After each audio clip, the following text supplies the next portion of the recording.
A beer salesman who had previously publicly denounced the drinking of beer became so good at his job that his name became synonymous with the polar bear that was served in most of Congo's bars. This unbecoming history served as the background for the man who was later described by Malcolm X as the greatest black man who ever walked the African continent. His name was Patrice Lumumba, the first Prime Minister of the Democratic Republic of Congo.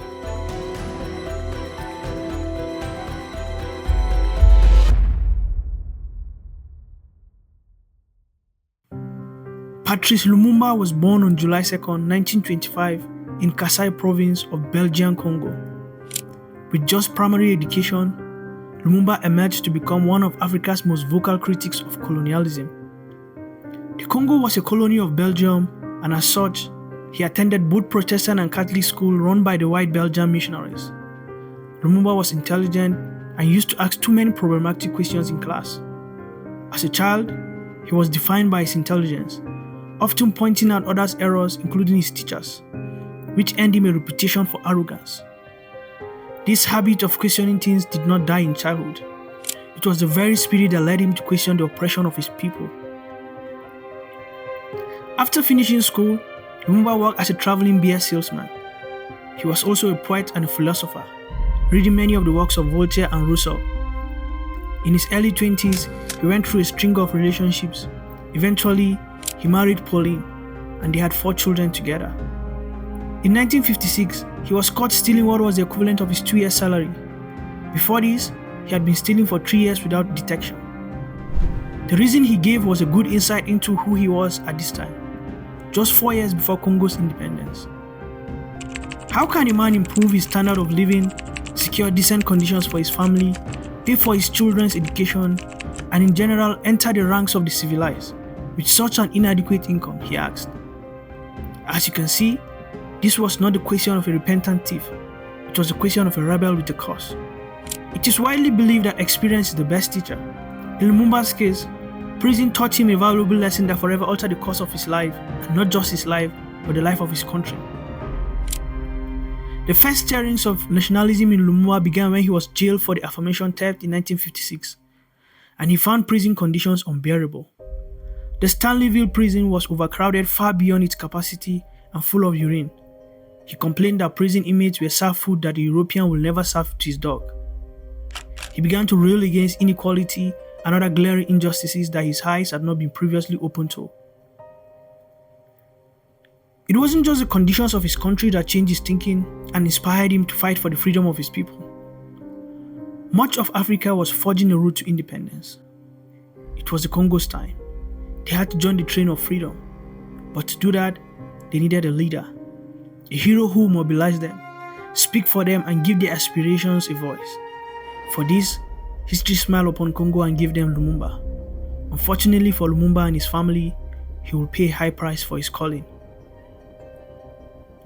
Upon his release from prison, Patrice Lumumba helped found the movement National Congolese, which was a movement that drew support from across the ethnic spectrum. His personal charisma led him to have a huge following in comparison to the other leaders of the movement. The major turning point in his political career came in 1958, when he attended Kwame Nkrumah's African Conference in Ghana. In attendance were Frantz Fanon, Shirley Du Bois, and various other leading lights of Pan-African and independence movements all across the continent. Meeting Nkrumah and others completely changed his attitude towards Belgium, and on his return to Congo, he was the star at the country's first ever political rally. He called on Congo to free itself from the chains of paternalism and vowed to wipe out the colonialist regime. He went on to say, "Africa is irrevocably engaged in a merciless struggle against the colonizer for its liberation, and it will triumph." These stirrings and others like it eventually led to Congo gaining independence on the 30th day of June 1960. A ceremony was held to celebrate the independence of the Congo, in which the Belgian King Belgium gave a particularly patronizing speech urging the new country not to commit to hasty reforms. The king then went on to praise the genius of his great-grand-uncle, Leopold II, the king under which one of the most disastrous genocides in history had been committed. No exact figure is known, but it is believed that up to 10 million Congolese people were murdered due to Leopold's policies. L'indépendance du Congo constitue l'aboutissement de l'œuvre conçue par le génie du roi Léopold II, entreprise par lui avec un courage tenace et continuée avec persévérance par la Belgique. The ignorance of this speech led Lumumba to stand up and give a speech of his own. In it, he said, "For this independence of the Congo, although being proclaimed today by agreement with Belgium, an amicable country with which we are on equal terms, no Congolese worthy of the name will ever be able to forget that it was by fighting that it has been won. A day-to-day fight, an ardent and an idealistic fight, a fight in which we were spared neither privation nor suffering, and for which we gave our strength and our blood.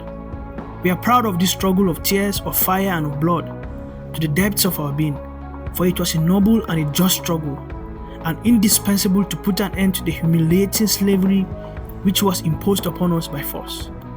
And then his voice rising, he told his countrymen, "We who suffered in our bodies and hearts from colonialist oppression, we say to you out loud, from now on, all that is over."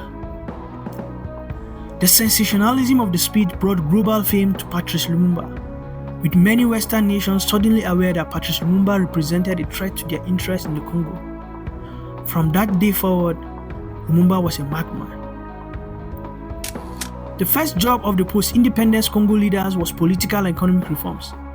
These reforms were geared towards putting Congo's interests at the center of policy, not former colonial masters.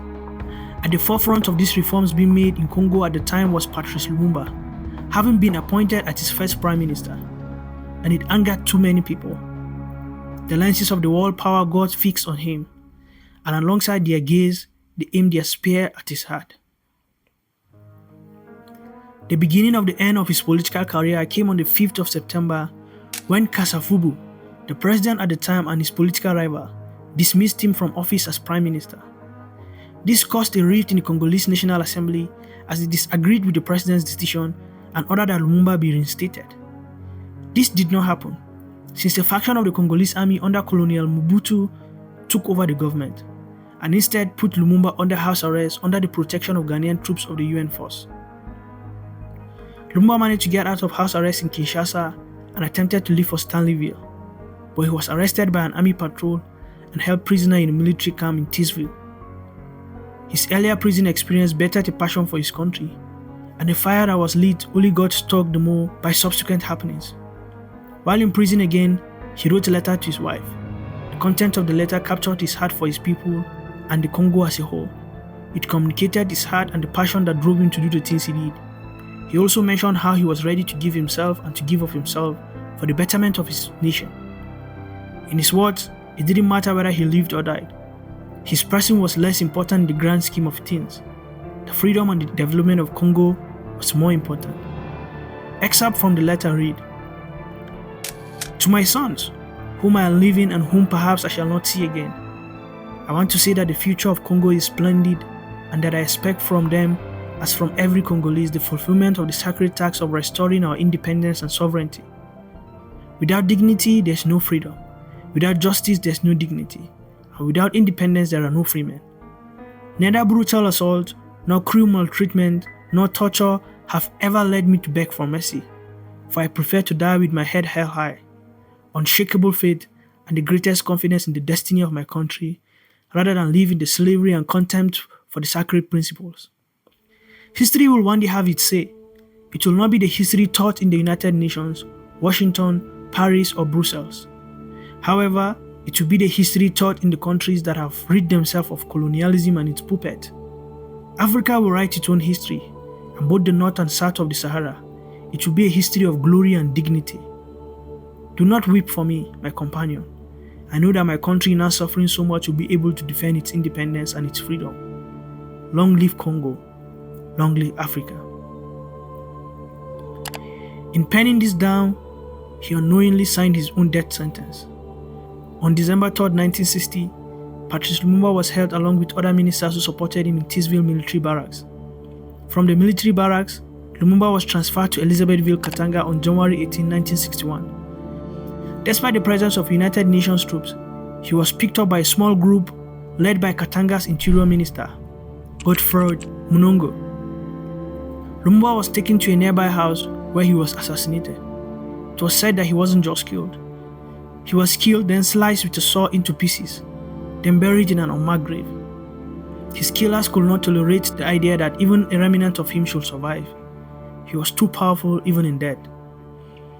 Lumumba's assassination made him a symbol of the struggle of African nations' attempt to bond and set themselves free from the influence of European colonizers.